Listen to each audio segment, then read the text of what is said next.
Que demande le peuple algérien?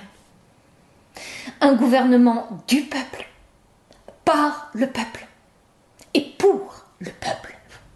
C'est l'essence même de ce mouvement que l'Algérie a l'air de vivre pacifiquement, sans crainte ni tremblement, drapée avec son drapeau, comme seul et unique vêtement.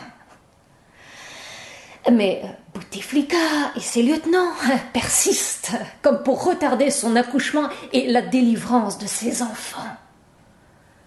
Et pour se maintenir encore au pouvoir, ils exigent du peuple de présenter ses représentants.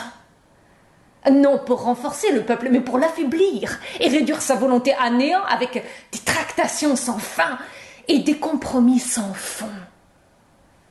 Mais le peuple algérien ne va pas mordre à l'hameçon. De son passé tumultueux, il a retenu la leçon. Il ne présentera personne, et personne ne le représentera.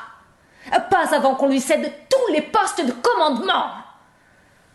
Car pour le peuple, c'est le seul moyen de prendre en main son destin, s'auto-déterminer, s'auto-discipliner et s'auto-gérer. Il ne manifeste pas pour qu'on lui rende sa liberté, mais pour qu'il reprenne sa responsabilité. Il veut bien assumer les pots cassés, à condition que ce soit lui-même qui les casse.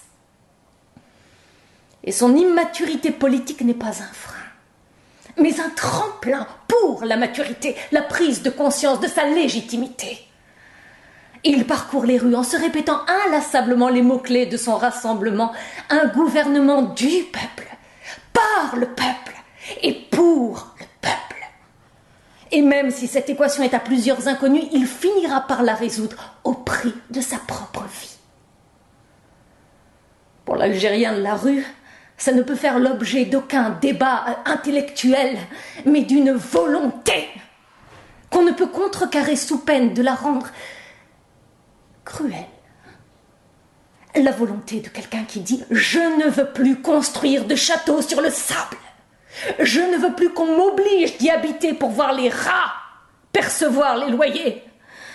Je ne vais donc pas baisser les bras, mais poursuivre mon combat jusqu'à ce qu'on me laisse faire la loi. Et advienne que pourra.